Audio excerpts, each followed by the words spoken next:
Meus irmãos, a paz do Senhor Jesus Cristo, passando aqui para gravar-lhes um pão diário rapidamente, falando sobre a conversão de Saulo a caminho ou no caminho de Damasco.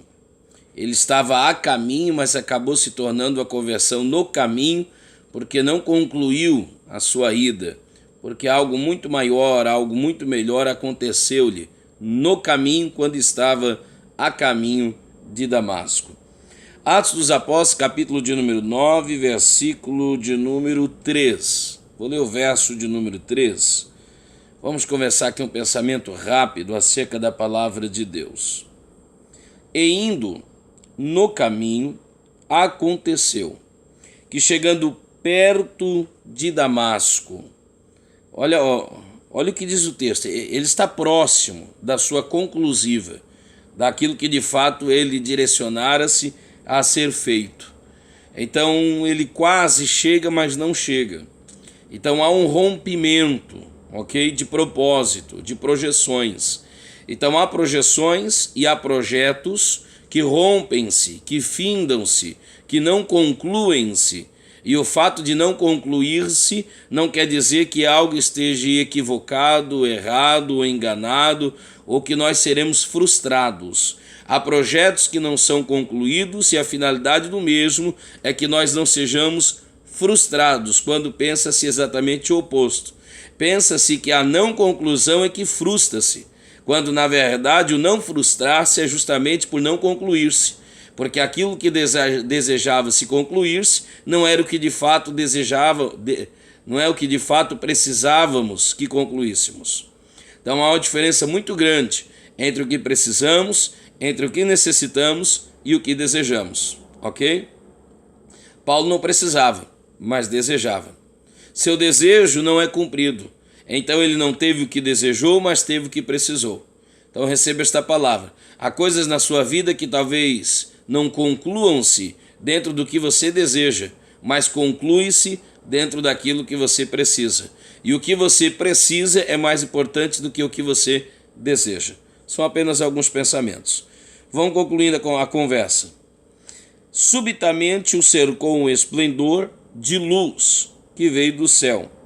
E caindo em terra, ouviu uma voz que lhe dizia... Então essa voz é pessoal, ok? Essa voz é diretiva, essa voz é específica, essa voz ela é cirúrgica, porque ela vai falar com ele, acerca dele, somente com ele, entre outros que ali estão, e o texto vai dizer isso, ok? Olha o que o texto vai dizer. Saulo, Saulo, é um chamado pessoal. Tem outras pessoas que ali estão. Os outros ouvirão essa voz, embora não verão nada, mas ouvirão. O texto vai dizer isso. Ouvirão essa voz. Mas essa voz não os chama pelo nome. Chama especificamente Saulo. O chama mais de uma vez. Saulo, Saulo. Que Jesus maravilhoso esse nosso. O Deus que um dia disse Pedro, Pedro. Um Deus que um dia disse Marta, Marta. Um Deus que um dia disse Samuel, Samuel. Agora está dizendo Saulo, Saulo. Por que me persegues? E ele disse, quem és, Senhor? Bom, se ele não sabe quem é, como é que pode ser dito que ele persegue quem ele não conhece? Se bem que é uma coisa que, infelizmente, hoje parece que se tornou muito cotidiano. As pessoas estão perseguindo nem mesmo aqueles que não conhecem. Persegue-se aqueles que não se conhecem. Isso é terrível. Mas o fato aqui é que Jesus está dizendo, Saulo, Saulo, por que me persegues? Na verdade, ele não perseguia Jesus, o Cristo. Ele perseguia os cristãos. Isso aqui é lindo demais. Isso aqui você pode alegrar o seu coração. Porque quem persegue o cristão de Cristo, persegue o Cristo do cristão. Quem persegue os servos de Deus, persegue, na verdade, o Deus dos servos. Quem luta contra os servos de Deus, na verdade, luta contra o Deus dos servos. E lutar contra o Deus dos servos é causa perdida, porque ele não perde uma. Então, Saulo, Saulo, por que me persegues? Ele disse, quem é Senhor? E disse o Senhor, eu sou Jesus, a quem tu persegues. e é duro para ti recalcitrar contra os arguilhões. Isso aqui é uma linguagem animalística, é uma linguagem que se usa numa expressão forte quanto ao domínio de um boi selvagem. Jesus está dizendo: eu domino o indomável. Oh, glória a Deus, eu domino o indomável, assim como ele um dia usou o jumentinho chucro, então ele domina o indomável, é isso que Jesus está dizendo. E ele, tremendo e atônito, disse: Senhor, que queres que eu lhe faça? Aqui já começa o atestado de fato de que ele se converte. Ele sai da posição de Senhor e assume a posição de servo. Agora ele já não vai mais fazer o seu bel prazer. Agora ele vai dizer: o que queres, o Senhor, que eu faça? Então ele não recebe o Cristo apenas como Salvador da sua vida, mas como Senhor da sua existência. Senhor, o que queres que eu faça? E disse o Senhor: levanta, glória a Deus, levanta. O encontro com Jesus sempre me põe de pé. Levanta e entra na cidade, e lá te será dito o que convém fazer. Agora tu não vais te levantar para ouvir, agora tu vais te levantar para falar, tu vais te levantar para ouvir. Agora mudou a história, tu não é mais o senhor de si mesmo, tu és servo, agora tu não te mandas, agora tu és mandado. Você vai entrar lá e você que é o sabichão, ok? Você que transita com desenvoltura os corredores do saber humano, agora vais ouvir de alguém a fim de que instruas e que sejas instruído. É isso que Deus está dizendo, verdadeira conversão. E os varões que iam com ele pararam espantados, ouvindo a voz, olha o que diz o texto, mas não vendo ninguém. E Saulo levantou-se da terra e, abrindo os olhos, não via a ninguém. É nessa expressão que eu quero deter-me com um pouquinho mais de clareza. Ele abre os olhos, diz o texto, e ele não vê a ninguém. É normal você ouvir alguém dizer assim: Paulo ficou cego, ou Saulo até então, quando encontrou-se com Jesus. Bom, é mais ou menos a questão de Adão quando encontra-se com Deus. Enquanto Adão está nu, para Deus Adão está vestido. Quando Adão veste-se, para Deus ele está nu. Adão tenta substituir a roupagem invisível da glória de Deus por uma roupagem que tampa a sua nudez, mas que desnuda o seu caráter, por uma roupagem humana, ok, limitada, e que não consegue de maneira alguma ocultar-se diante do Deus que tudo vê.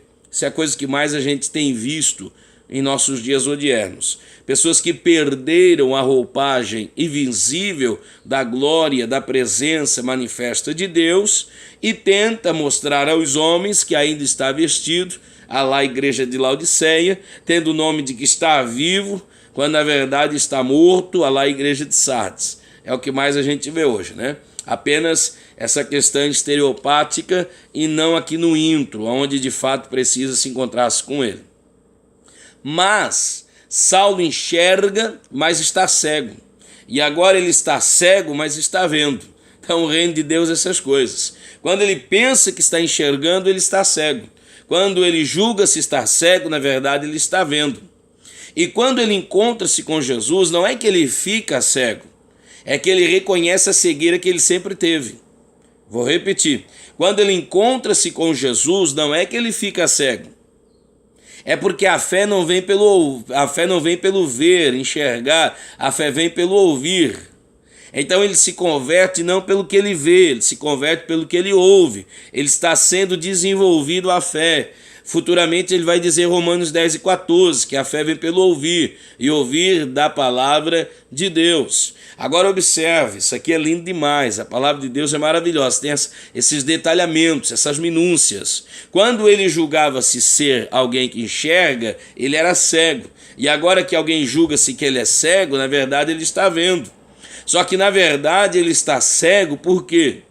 Porque ele está vendo a cegueira que ele tinha anteriormente.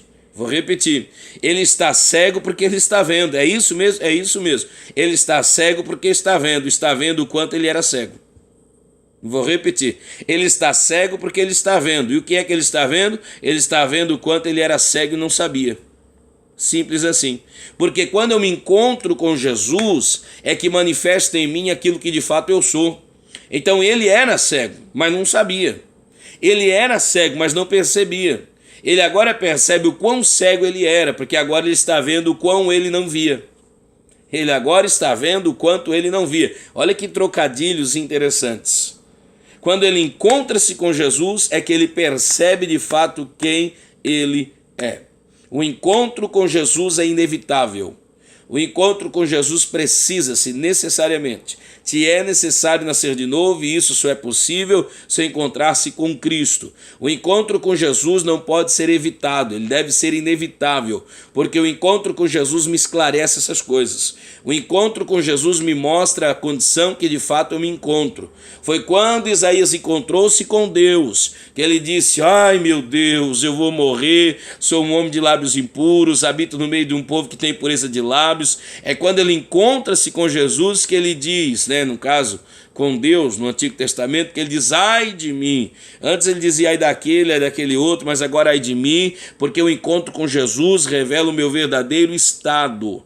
É o encontro com Jesus que tira as máscaras. É o encontro com Jesus que desmistifica a hipocrisia. É o encontro com Jesus que revela de fato quem eu sou. Então eu preciso encontrar-me com ele, porque diante dele a luz, oh meu Deus do céu, diante dele a luz, essa luz que resplandece, diante dessa luz as trevas são dissipadas, as trevas da hipocrisia, as trevas do disfarce, ok? As trevas do engano, as trevas de alguém que tenta demonstrar o que não é.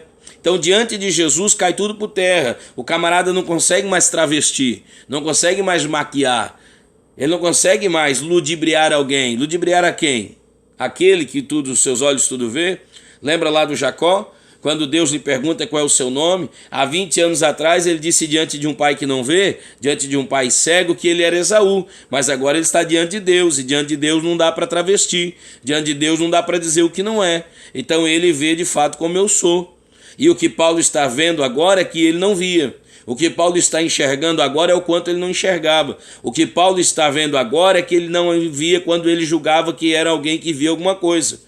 O que Paulo está vendo agora é que ele nada via e que o cego que ele julga ser, na verdade ele não é. E aquele visionário que ele julgava ser, na verdade não é. Ele era cego e não via. Agora ele é cego e está vendo, vendo que nunca viu quando tinha os olhos para ver.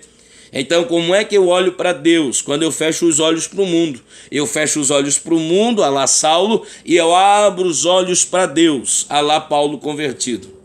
Ele é crente porque ele vai orar, glória a Deus, e crente ora. Ele é crente porque ele vai mudar de direção. Ele está indo a Damasco, mas agora ele vai à casa de crente que ele queria para perseguir, para matar. Então ele é crente porque quem encontra-se com Deus não trilha o mesmo caminho. Quem encontra-se com Deus muda de vida. E é esse encontro com Deus que vai me revelar quem de fato eu sou. Então Paulo, não é que Paulo se tornou cego ao encontrar-se com Jesus. Ao encontrar-se com Jesus é que ele viu o quanto ele não via e o quanto de fato cego ele era. Que Deus nos ajude em Cristo Jesus, que nos encontramos com ele todos os dias, assim como Adão lá no jardim, que antes da viração do dia, que o sol não se ponha, sem que nós o encontramos, sem que nós o avistamos, a fim de que nós reconheçamos e saibamos quem de fato nós somos, porque esse encontro com ele que desmistifica, que desmascara e que me revela quem de fato eu sou, para a glória daquele que de fato é o Senhor. Tá bom? Deus te abençoe em nome de Jesus. Deixe seu like, inscreva-se no canal, acione lá o sininho de notificação, seja abençoado para a glória de Deus. Esse é o nosso pão diário. Que Deus te abençoe em nome de Jesus. Amém.